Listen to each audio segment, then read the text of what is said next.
Welcome to another edition of Inspired Stories, where leaders share their experiences so we can learn from their successes, how they've overcome adversity, and explore current challenges they're facing.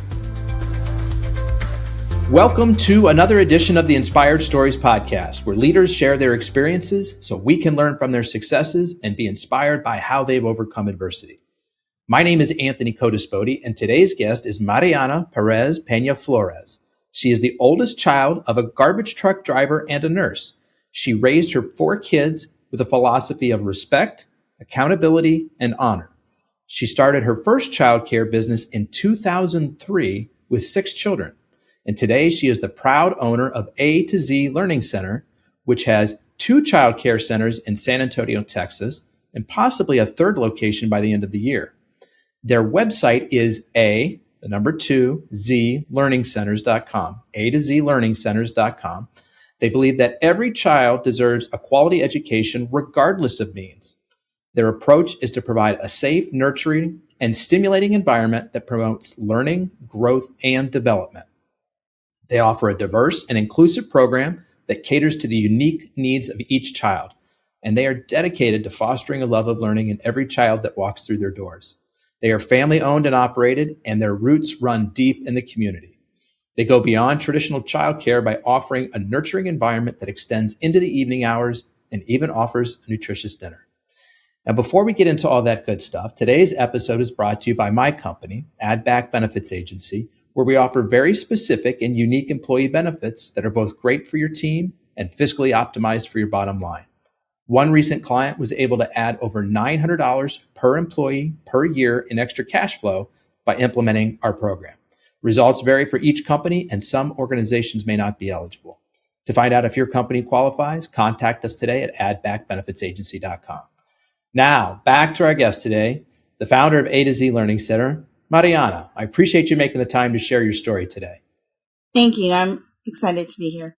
Okay, so let's go back to the beginning. What was the inspiration behind first starting your childcare center? I had my oldest daughter, put her in daycare, and had more separation anxiety than she did. So I would go into work late every morning, take a long lunch to visit her at daycare, and then leave as early as I possibly could. When I was pregnant with my second daughter, I decided that I didn't want to go through that again.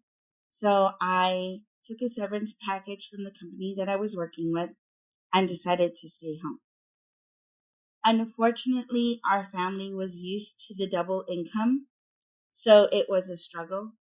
And by the grace of God, we lived literally across the street from an elementary school, a middle school, and high school. My sister had been working in childcare and had been doing it since she was 18. So her, my husband, and I had a conversation about wouldn't it be cool to open a daycare center in our home? And we had the perfect clientele. I really didn't expect to like it as much as I did. I intentionally opened in the summer, thinking I wouldn't get that many kids in. I would say I tried really hard at it, but it was just not for me. I didn't think that people needed care during the summer for their children. So within the first 3 months, we were full.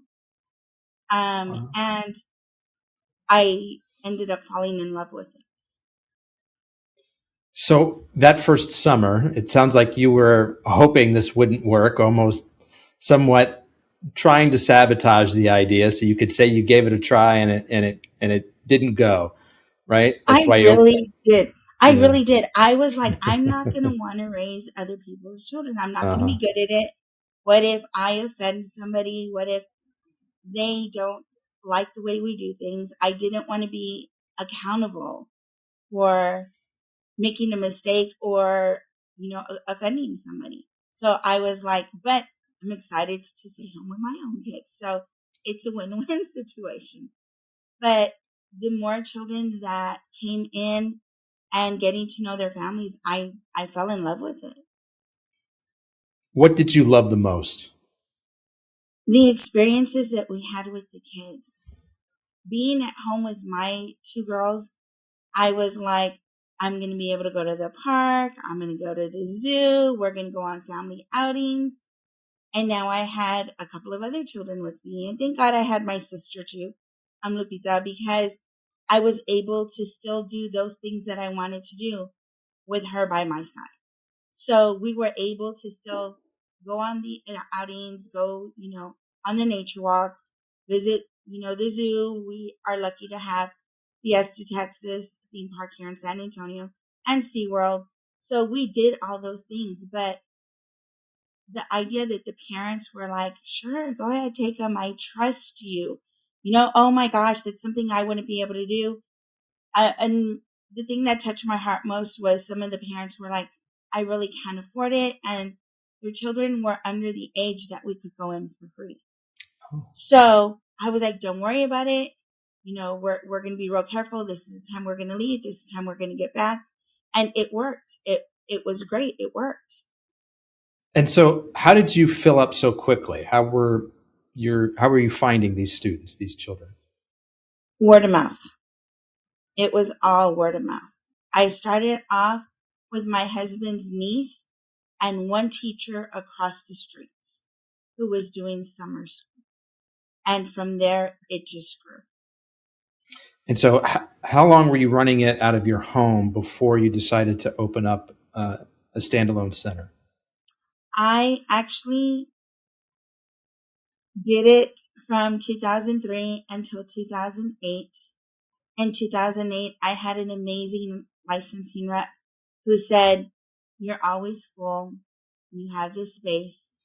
Why don't you apply for rezoning with the city of San Antonio and open up a full daycare center? So our home literally became a daycare center. The first year that we did it was really hard, sharing our living space with 4 other children. And my husband was wonderful enough, and I tugged hard enough too, to convince him to add some square footage to our house. So when we rezoned, half of our house was the daycare center and the other half was our home. And so how long did you continue to operate it out of your home before you took the next step? We operated it out of our home till 2012, 2013. Okay. We ended up getting so big that we needed the rooms, the square footage. So we bought another house and the whole house became a daycare center. Okay. And at that time, I was able to get a second and a third facility.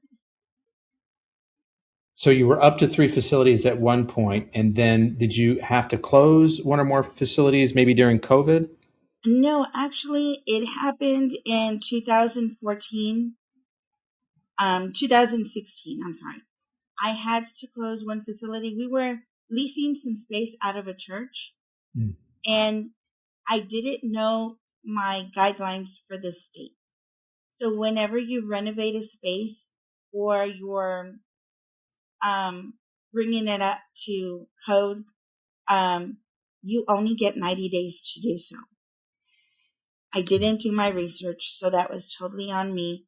And I didn't communicate it with the church either. So they were working on the plumbing and the HVAC system.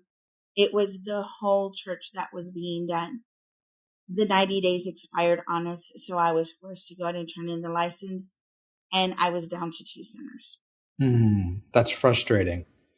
It was, but at the time, we made it work. At that time, we added more square footage to our home, so we were able to actually move the children over. The advantage that I have is my facilities are literally 7 to 10 minutes away from each other.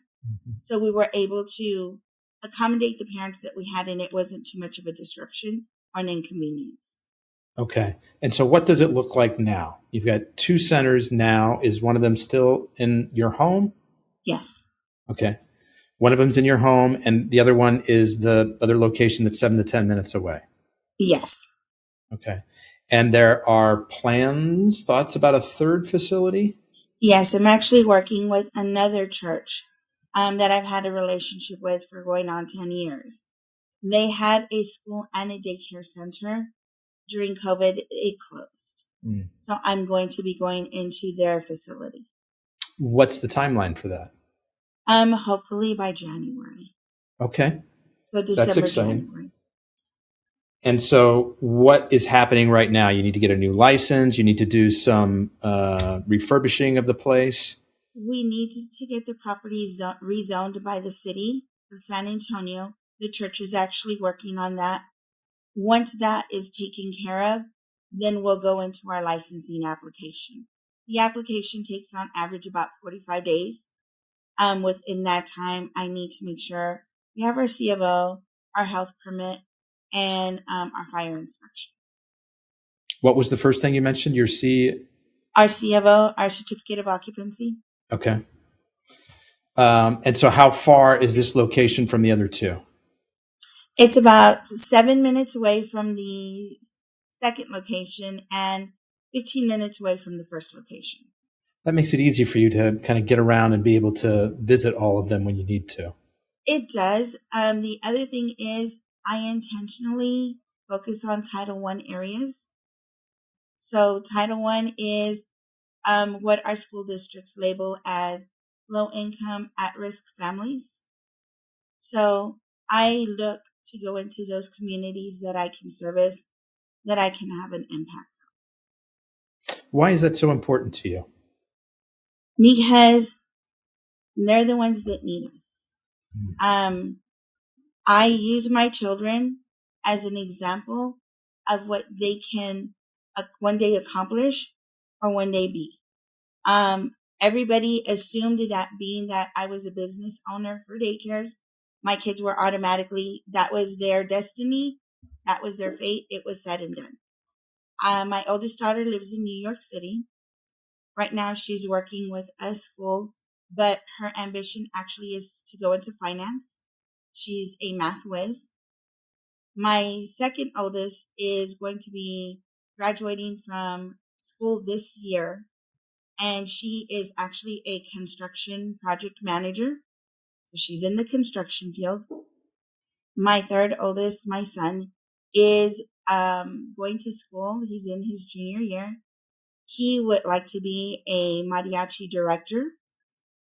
He actually is studying to be a teacher for music, but he specifies and focuses on mariachi music. And my youngest is in her senior year of school. She is part of the leadership for their junior ROTC program. She would like to go into linguistics, and her goal is to work for the FBI and travel the world. Wow, that was a whole lot of proud mama moments there. Yes. And you give a lot of credit to where they are and the positive trajectory that they're headed on because of what you were able to provide them at such an early age, right? And that's what you want to be able to provide to other kids. Exactly. We figured out what they were interested in. I had an aha moment about 3 weeks ago. I was talking to all four of them. We were talking about how competitive they are with each other. And I was like, guys, I taught you to be competitive. I really taught them to be competitive. We are a sports family. I would tease them and tell them second place was first place loser, which was not a good thing, I admit, but it was fun. It was kind of like you do your best 110% all the time. So I told them, I've taught you guys to strive and give 100% for anything and everything that you do. We don't halfway anything. But why are you guys so competitive with each other? And they were like, Mom, you set the foundation for that. It's not only about what we do in everyday world, but it's a part of our lives. It's who we are. And I thought, wow, I think I kind of messed up on that one. But at the same time, they said, you never, even though you exposed us all to the same thing, you never said you all have to do this. It was kind of like, what are you interested? What do you want to do? And I think a lot of times parents forget, look at what they're playing with. Look at what they're pretending to do. Look at what draws their interest. Look at what they take their time with. Yes, there's outlets for them to do other things, like they might not be, set off for the Olympics in volleyball or in baseball, professionals, but that's a good outlet. But what do they really want to do? And I think we forget that. So when I ask the kids in our program, especially the 8 to 13-year-olds, what do you want to do? What are your goals? What are you looking forward to when you get older? I want them to list that. I want them to focus on it. I want them to think about it. Because at the end of the day, they're the ones that are going to determine when and how they get that. It's not going to be their parents. It's going to be them. And that's where the accountability comes in. The decisions that you make, the choices that you have, that's going to get you there. But what are you going to do to get there? So how can you, as a childcare provider, start to instill some of that thinking, some of those values in really young children in these very formative young years? We're not allowed to say, I can't at the daycare center. It's considered a bad word. We can say, I'm trying to figure it out. I'm going to try to do it. It's difficult right now. Or I'm practicing it. But we cannot say I cannot, because there's nothing we physically, mentally, emotionally cannot do. We're the drivers of our destiny, of our fate, of our future. But it's get sad, get overwhelmed, get frustrated, dust yourself off, take a breath. It was a bad moment, and then keep moving forward. So I want to better understand Title I areas. These sound like lower income areas, probably folks that would have trouble financially affording or accessing childcare. How are you able to make this extremely valuable and needed service available to them? A lot of our families qualify for subsidized childcare. The ones that don't, childcare is expensive now. And I'm not going to lie, it's very expensive. But what I do is I have my own tuition assistance program that we use for our families, because I am a Texas Rising Star 4-star center. It allows me to get the maximum rate back from our city and other programs for childcare, the subsidized program. But when I became a 4-star program, I didn't anticipate it putting me out of reach for the families that I was targeting. I was always that middle class family where we didn't qualify because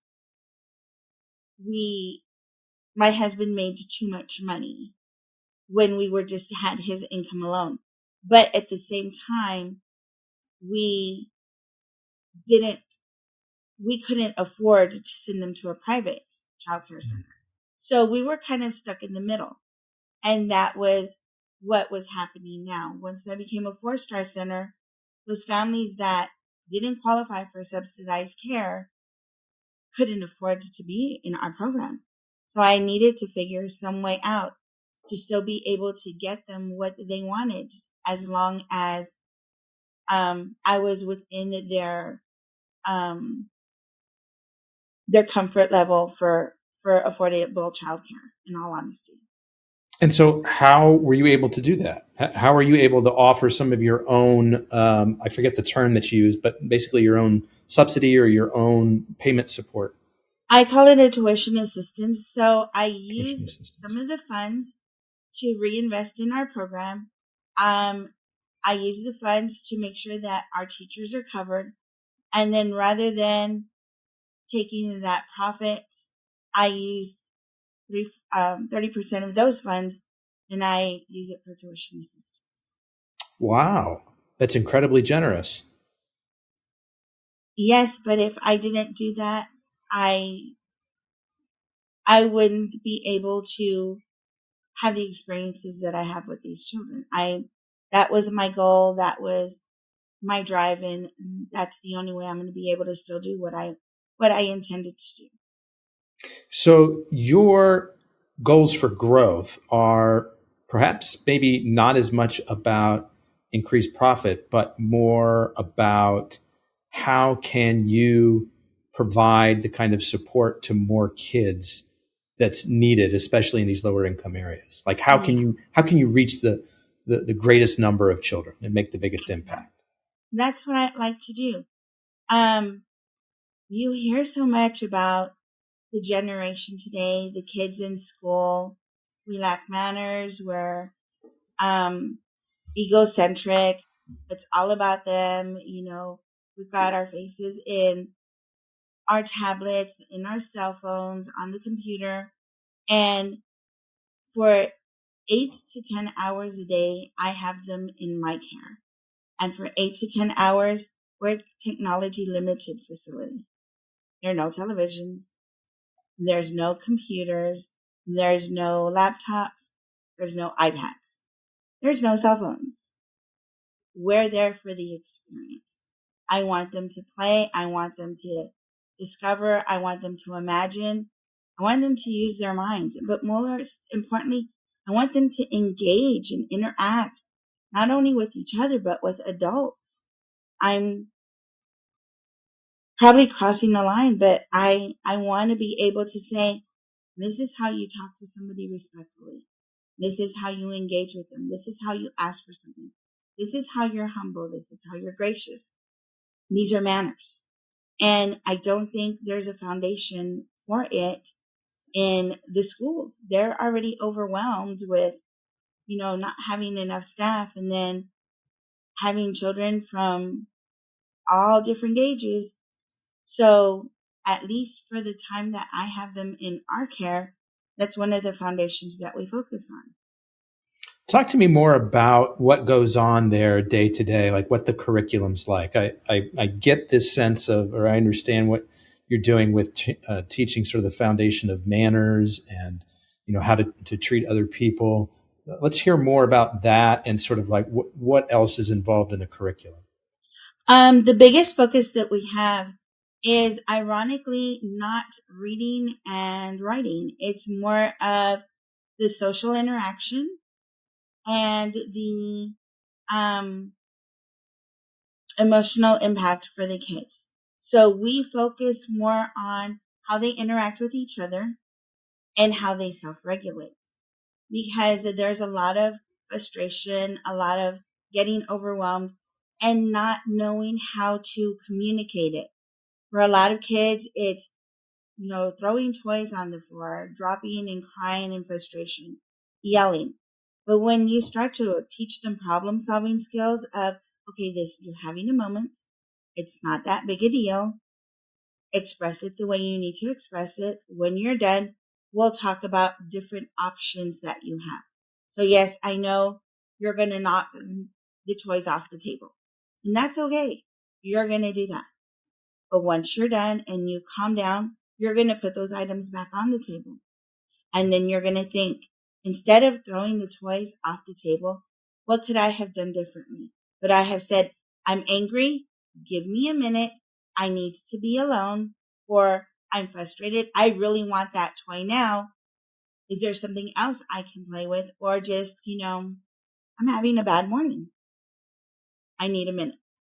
So we start off at a very young age, once they can start talking, just talking about, the understanding of it's a moment. It's not your whole day.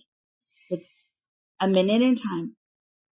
The ugly comes out of us, and it's okay because we're human and it's going to happen.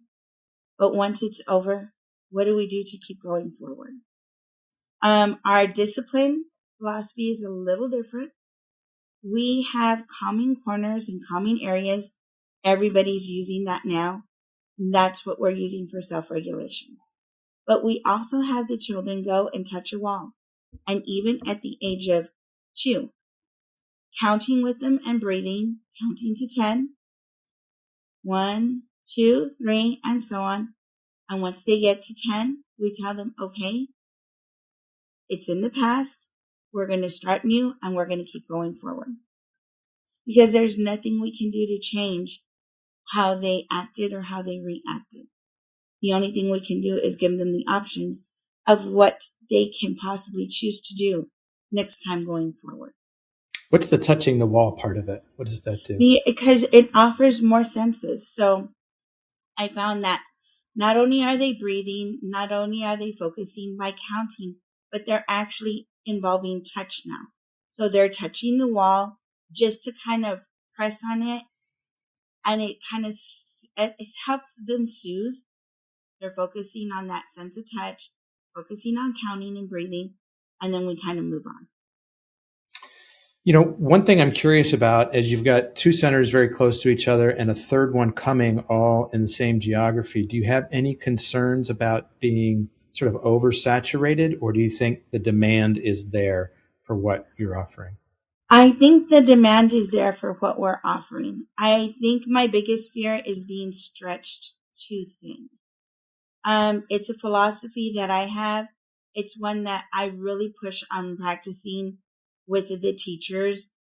It's really easy to come in and teach somebody how to be that way, but it takes practice before somebody's really good at the technique or identifying a child before they trigger or that they're going to trigger.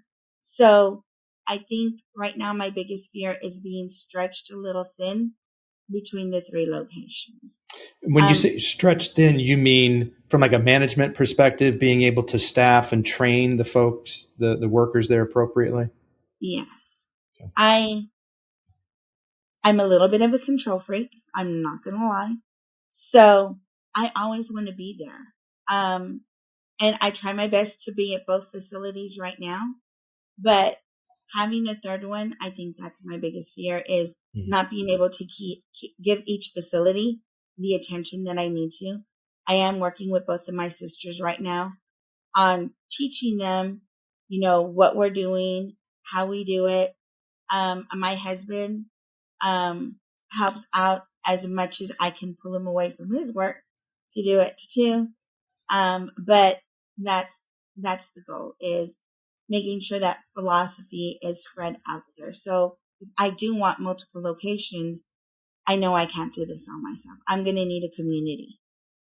Let's talk about this control freak part of your personality right now, because, it's interesting as I've interviewed lots of business owners. You kind of have one role when you're in startup mode, right? When you had just in your home without expanding your home, you had 6 kids, you've got your hands on everything, right? You're doing all parts of the operation. And now it expands, first in your home and then to a second center. And now with a third center, the role that you have to play shifts a bit, right? Have you noticed that?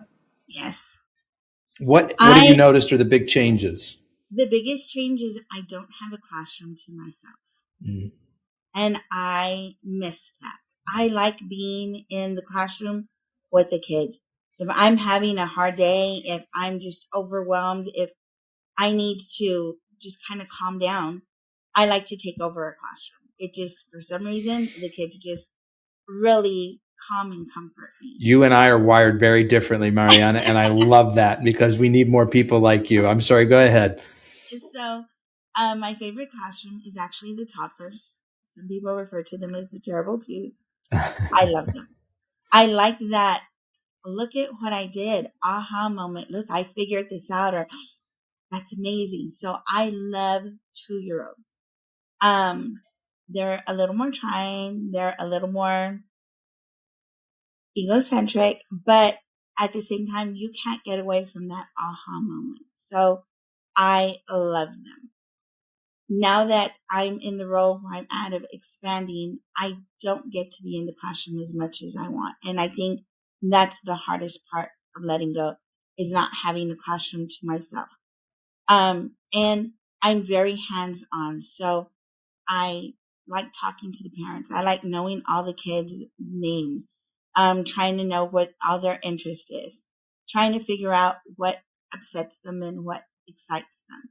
So that's, I think, the hardest part is not being able to have that bond the way I want it. I feel like I'm limited in that. The paperwork, it's not my cup of tea. It never really has been. So I've always found somebody who will handle the paperwork part for me. I will go back and review it. So it's my job to um audit it and make sure it's where it needs to be, but to organize it and put it together, I'll let somebody else who's good at that do That's the beauty of delegation, right? that. Figuring out the parts that you love, the parts that you're not as naturally inclined to, and being able to And focus your energies in the right place. I think finding a team and identifying what they're good at and then drawing on their strengths as well. I get distracted very quickly, and I recognize that. That's probably why I bond with 2-year-olds as much as I do. I get distracted very quickly. But I know people who are like really focused on certain things. I have Miss Naomi at Center Number 3, who is amazing. And I can tell her, I have a vision of a theme, and I just explain a couple of details and she runs with it. And then I have my sister, Lisa, who is amazing at organizing and paperwork. And she does an amazing job of making sure the paperwork at both facilities is down pat. And then I have teachers like Miss Marisela, Miss Renita, Miss Yvonne, who are just really good at bonding with the kids and teaching them and, figuring out what tools they need to use, not toys, tools that they need to use to get the kids interested in reading or doing math. It's not always a worksheet or a handout in front of you. Sometimes it's kind of like, I don't want to count. And she's like, okay, but you know what? I got this awesome box of trucks. And I know you love trucks. Can you help me make sure we know how many we have? And boom, they're counting. So you have to look for the right support team to help you and draw from their strengths in order to make the system work. Let's talk about your support team because, so many business owners that I talk to, it's hard to find and then to retain, really good folks. I'm curious what you've tried in the past and what you found is working. What I found is working is letting them know from the beginning what I am up front. I let them know from the beginning I am a control freak. I do have a little OCD of certain things, and I ask for their forgiveness in advance. I like puzzles, and I mean, I like puzzles. We're talking So like jigsaw puzzles or? Yes, jigsaw puzzles. Okay. So I like them because they're a good foundation for math skills and problem solving skills. So from the time they're babies on up to 13, we have puzzles everywhere. If there's a piece missing, the day does not end until we find that missing piece. And both facilities, the teachers understand that. I am a math person, so they're going to hear about math in every single aspect that I can throw it in for their day, for their environment, for the way they teach. I also let them know that I'm very protective of the kids that we have. So for that moment of time that the parents trust their children to be with us, I'm going to look at how they're treated, how we talk to them, how we interact with them, if we're bonding with them. I'm going to pay attention to that. So I let them know up front there's certain things that I am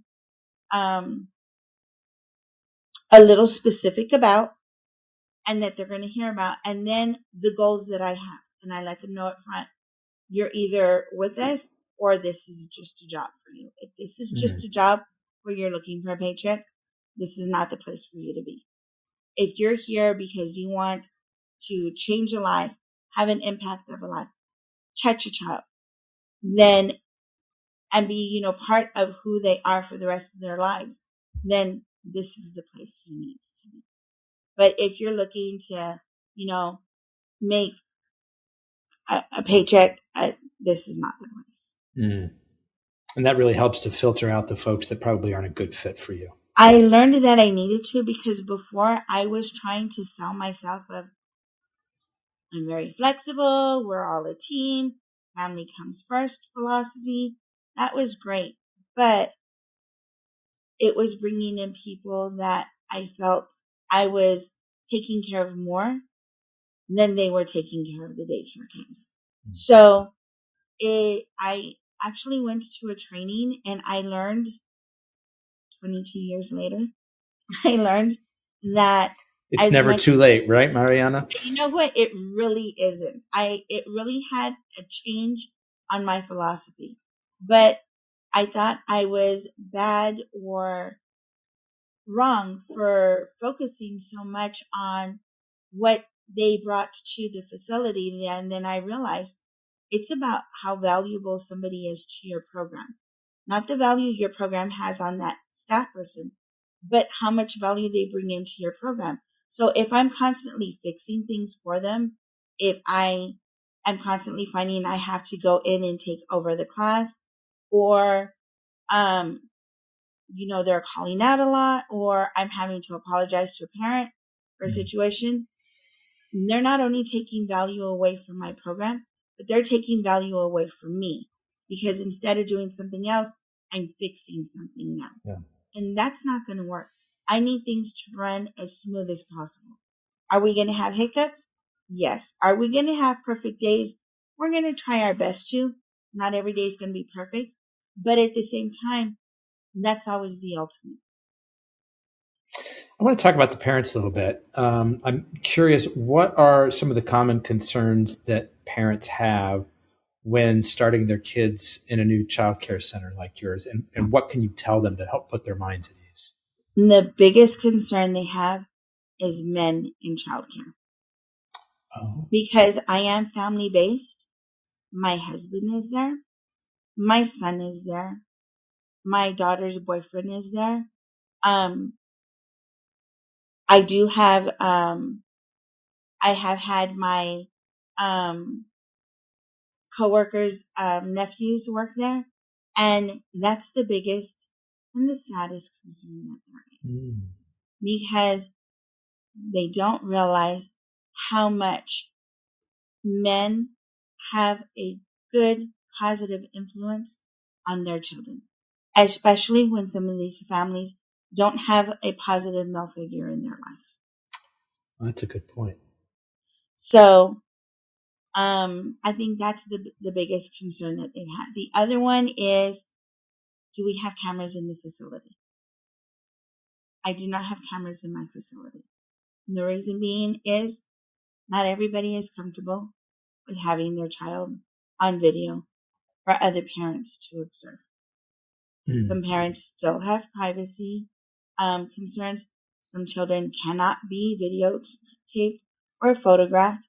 And for that reason, I don't want to keep my facility from being able to service these children as well.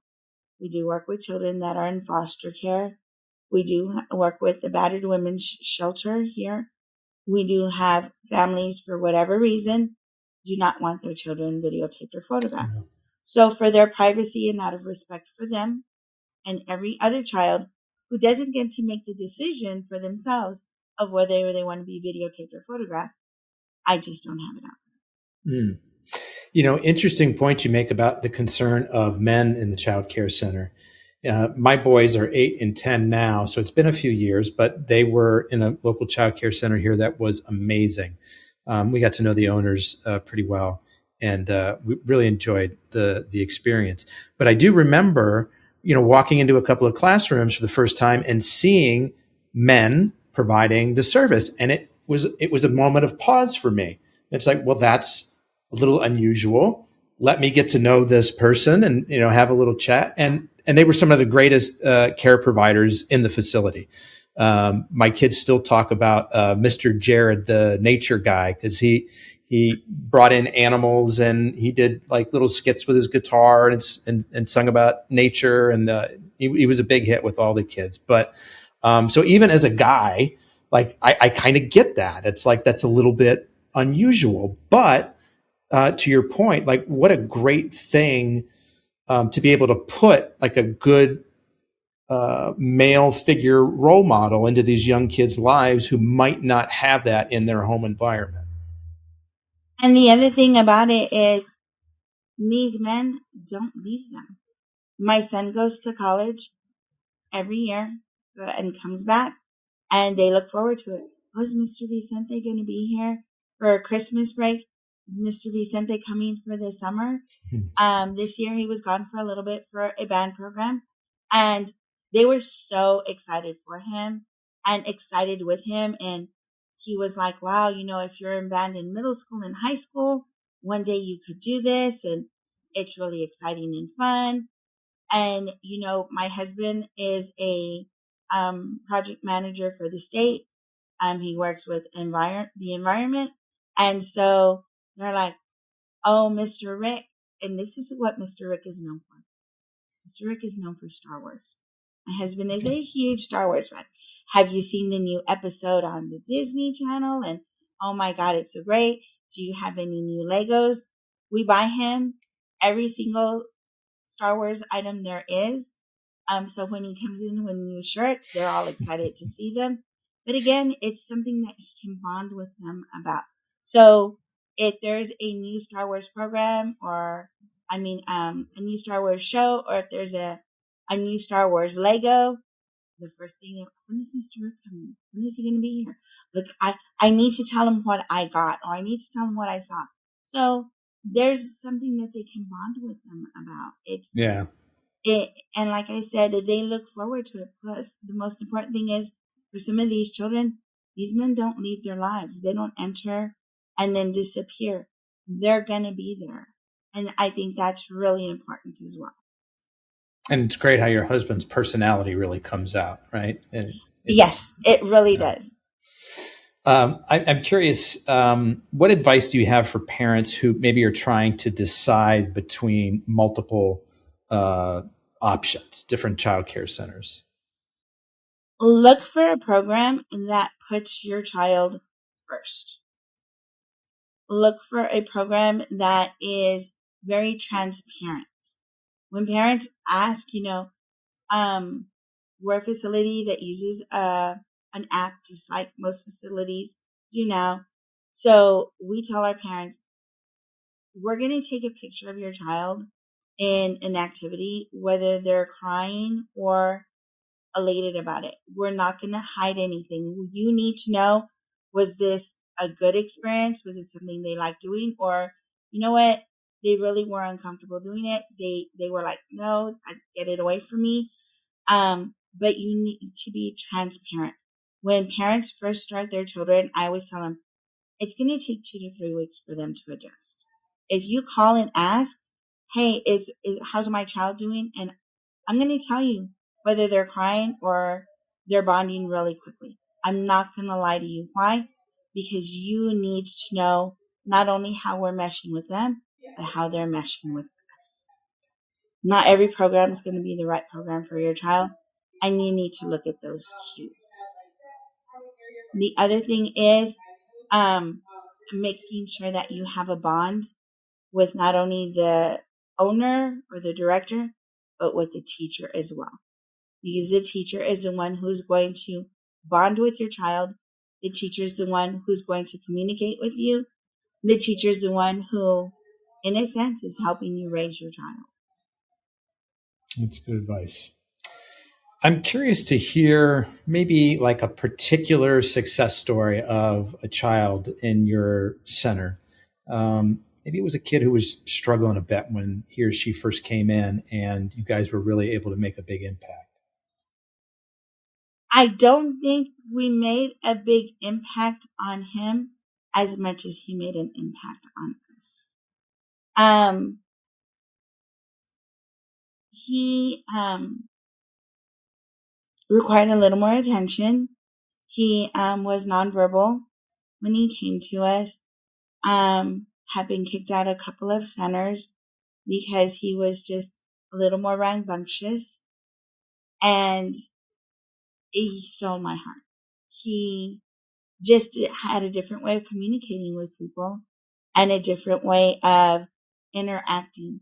But once we found what he was interested in, it it was amazing. And I always tell people, I don't take children out of our program. I never fire a child. I look to see how we can change their lives, but at the end of the day, it's how they change ours. And he made me look at children in a very different way because the first day he got there, we were strangers. And that's the one thing I think that we forget sometimes is we're strangers. So his mom dropped him off. We put him in a classroom. The classroom was a little overwhelming for him with all the stuff that we had posted and all the toys that he wanted to touch and experience everything. And in a matter of 10 minutes, he ransacked that room. And I mean, emptied out every container, spread the toys all over the place, was taking toys from children. It was a hot mess. A real tornado. It was bad to the point where my teacher cried because her room was literally destroyed. But once we both kind of got past it, we thought, what happened? What was different? And then that aha moment came. She said at one point, I was really scared because I didn't know what to do. And I was like, you know what? So was I, because I didn't know how to comfort him or how to even respond to him. And then we both looked at each other and thought, he probably was scared too. Mm-hmm. And we didn't even think about that. So now we ask parents, bring them in. Please understand we're strangers, just like they're strangers to us. Give us time to get to know each other. But any information you can give us would be really, really helpful. Because he's the one who turned me on to remembering. Every time we take our child to school, that they passed another grade, there are strangers in their lives. The teacher is the stranger. Some of their classmates are strangers. Administration is strangers. And we forget that as exciting as a time that is, it's got to be a very scary and overwhelming time. And we forget that. They're just kids. That's a really powerful lesson. I'm glad you brought that up because there was just this chaotic moment, right? This real typhoon of a child just sort of tearing the room apart, don't know what to do. You were actually frightened of this little person. And then it dawns on you like, well, of course, everybody shows their emotions in slightly different ways. And this child was just scared. And that was how it was coming out of his body. That's how his central nervous system was communicating it. And so when you recognize that, like what you go and give the guy a hug, like what's the approach? We ask, do you need a hug? Do you need a moment? Do you want to be by yourself? Because even a baby will let you know. It's like, oh, can I hold you? And if they're wiggly, no, they don't want to be held. Just give them a minute. I think we forget that we need to ask permission as much as we expect children to ask. What do you want? What do you need? Sometimes it's a toy. Sometimes it's a blanket. Sometimes, it's just letting them go through their emotions. And then when they're done, it'll be okay. I tease everybody that sometimes we forget kids need to go through their emotions and go through all of them. Because if we keep interrupting them, we're hitting the start button and they're starting all over again from the beginning. Sometimes you need to let them process through all the phases. And then once they're done, they're done. But we don't give them room to do that because we're always like, settle down, quiet down, calm down. And we forget, you can't. Two really powerful lessons there that are great reminders for me as a father of two young boys.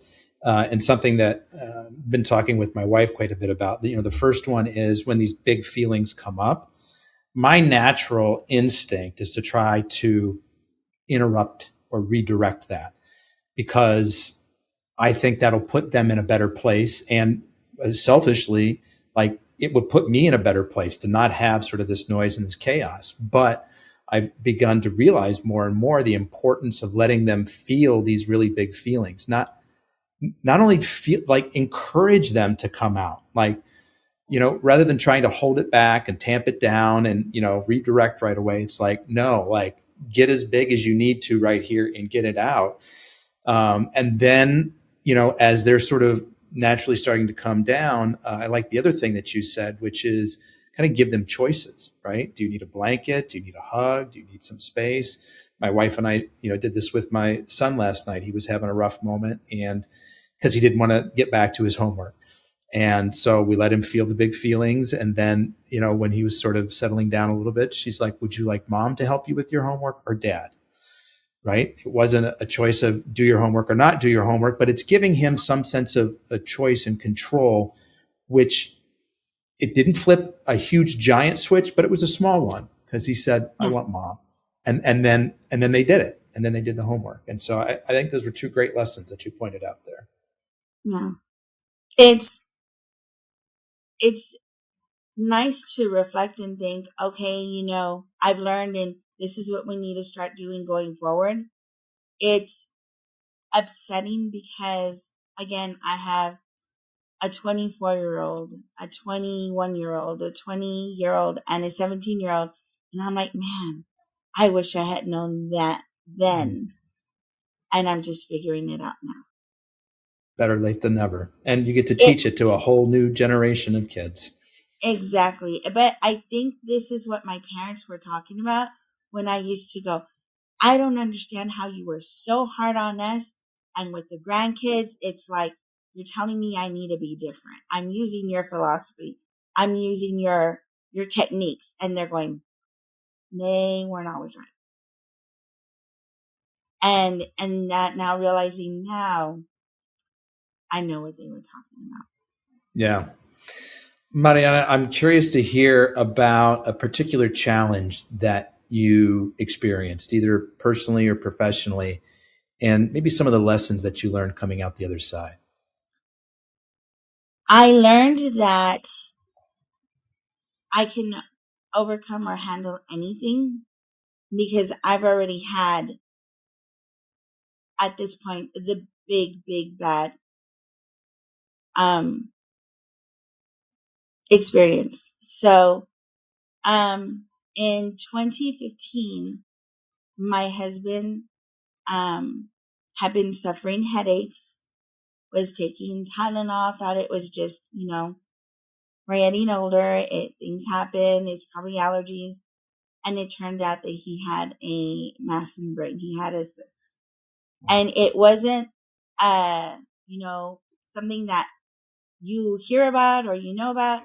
This was like 1 in a million things that he had. And I remember taking him to the hospital and them telling me there's nothing wrong with him. It's just a headache. And me going, I've spent enough time with kids. I've spent enough time with therapists to know something's wrong. And the doctor telling me, you're really wasting our time for a headache. And me going, you're going to do an MRI and a CAT scan now, or I'm going to raise a fuss. So you can do it professionally and respect my wishes, or I can raise a fuss and you're going to do it that way. And I've always had a big personality when it comes to that, because my parents weren't in the best health towards the end of their lives. So I grew up in the hospital knowing, when you had to push your weight. They did the MRI and then they put us in a room, had him sitting in a chair and said, okay, well, we're just waiting for the results and then we're going to send you home. And I'm like, okay, you respected my wishes. Okay. And then having 7 doctors come out and say, we're so sorry. Has a mass. We're calling an emergency surgeon in right now. And my world is just turning upside down. Because to have 7 people approach you like that, it's bad. And here I am at the height of my career, and I have 3 daycare centers and the best team possible. And I'm getting ready to open another one, a bigger one.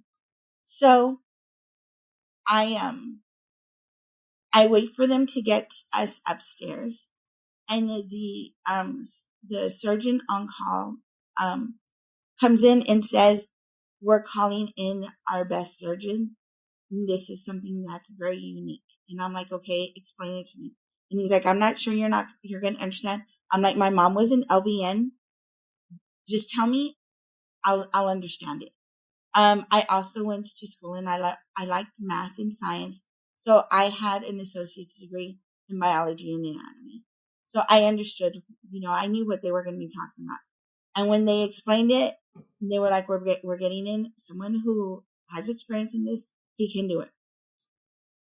The next morning, the surgeon on the floor comes in and says, "We're going to have to schedule surgery for him. He's got swelling of the brain. It's bad, but we've got a couple of days to help drain fluid from his brain, and then we can do the surgery." And I'm like, "Okay, I'm going to tell the family, it's going to be okay." And then 2 hours later, the main surgeon, the one that they called in, Dr. Victor, says, "You have to make a decision right now. If I don't do surgery within the next few hours, he's going to die." And I'm like, "Okay, then do the surgery." He's like, "No, ma'am, you need to understand. When I do this surgery, he still might die. So I need a decision right now.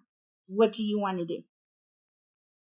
And all I thought was, I just told my kids everything was going to be okay. So I made a decision not to tell anybody how severe it was, because I didn't want to focus on comforting them. I wanted to make sure I maintained my strength to focus on him. So I said, "Do the surgery, do whatever you need to do. I'm going to let the family know he's going to have surgery." And my husband was in and out of consciousness that day. And it just by chance, an hour before he goes into surgery, he's awake and the most alert he's been in the last 2 days. And he says, "Am I going to be okay?" And I went, "Of course you are. It's routine surgery. You don't have anything to worry about. You're in good hands. Promise me." And I said, "I promise you, you're going to be fine." And in the back of my head, I'm going, "Please, God, don't make a liar out of me." And he looks at me and he says, "No matter what happens, don't change the routine of the kids. Make sure you still focus on them.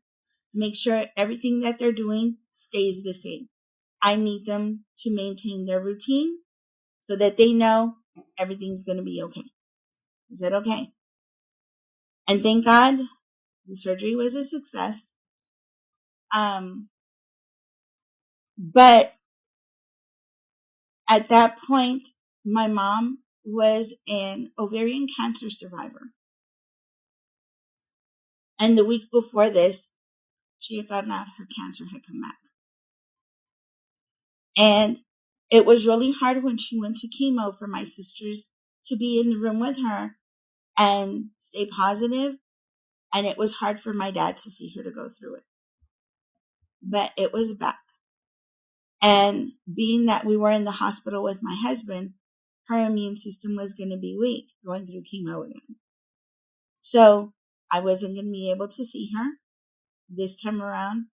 I was going to have to limit my visits because they didn't want me to expose her, or my kids expose her to anything.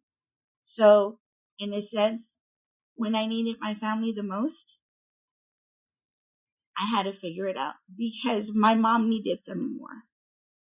And it wasn't until about 6 months later that I told my kids, "Oh, it was really bad. I just didn't tell you." And my oldest daughters were like, "How could you not tell us?" And I told them, "Because if I had told you, I would have had to tell everybody else. And I just didn't have the strength to comfort everybody else when I needed to be comforted." So now when hiccups happen or really bad days, or I just feel like I'm overwhelmed and the world's too much, I think back and think we got over the hardest time of our lives. And this is nothing compared to what we've been through. Wow. Mariana, I really appreciate you opening up and, excuse me, sharing all that. Very powerful story. And what a great lesson that you were able to hold on to coming out the other side of that, right? You know, we all have hard days, times we feel overwhelmed, like you said. And for you to have sort of this most incredible reference point to say, whatever happened today, an upset parent, a child who had this, an employee who called off, this is nothing. I've been through, I have climbed far bigger mountains than this. It helps to put things into perspective. So It really does. And then the sad thing is, I would pray not everybody has to experience something like that. But sometimes when you experience things like that, it really makes you not necessarily stronger, but it puts everything in perspective. And you know, I tell my kids, I've been through hell. I didn't think I would be able to. I never thought I was strong, but I'm a lot stronger than what I think I am. and I think that's another important lesson for everybody to hear is that I don't think any of us give ourselves enough credit for how much inner strength we have. It's only those moments where you are pushed beyond what you thought were your limits that you discover that true inner strength. You discover a whole new set of limits. Now, Mariana, I just have one more question for you. But before I ask it, I want to do a couple of things. First of all, if you're listening today and you enjoyed today's content, please hit the like, subscribe, or share button. I also want to let people know the best way to get in touch with you, Mariana. What would that be? Somebody's listening, they're looking for a childcare center. They love your story. They want to connect with you. Email a2zlearning@live.com. And everybody, the 2 is the numeral The 2. number Don't 2. spell it out. Yes. Yeah. Say it again then. The number 2, the letter Z, learning@live.com. Great. So last question I have for you, Mariana, is I'm curious how you see the childcare industry near you evolving in the next 5 years. What do you think the big changes are that are coming? I'm actually scared for it. Mm. I really am. I see a lot more school districts taking in younger and younger children. And some of these kids do not need a large environment like that. I think they need a smaller one. Just because we need more one-on-one with children. One-on-one that I know some of these families are not able to provide for their kids. I know here in the state of Texas, if we want to be part of the subsidized care program here, you have to be a Texas Rising Star facility, which means they hold us to, of course, a higher caliber. Unfortunately, a lot of facilities that are what we call mom and pop shops, like myself, don't want to do it or don't have the means to do it. So there are already programs in my community directly around me that are closing their doors. And it makes it scary because now we're being pushed back to having a friend, a neighbor, a grandparent, an aunt or uncle watch the children. And I'm not saying that that's a bad thing because I was that friend in my home watching children. The thing is, I've learned in the last 22 years that the minute a baby is born, you now have this little human being who you can start teaching. At, a couple of hours old, babies will mimic you. If you open your mouth open and close, open and close, eventually they do start mimicking your actions. If you blink your eyes tight and you open them up, they're babies that will mimic you. So we can start teaching them from the very beginning, but knowing how to do that, how to draw, and hit every teachable moment out there and making it fun and making it positive and setting the foundation for them to be ready to be in elementary school. You need to know how to do that. And in 22 years, I'm still learning right now. I will tell you, I always kid with my kids and tell them I'm Mary Poppins. I'm practically perfect in everything I do. But the practically part means that I'm still learning and I still have to be open to learning.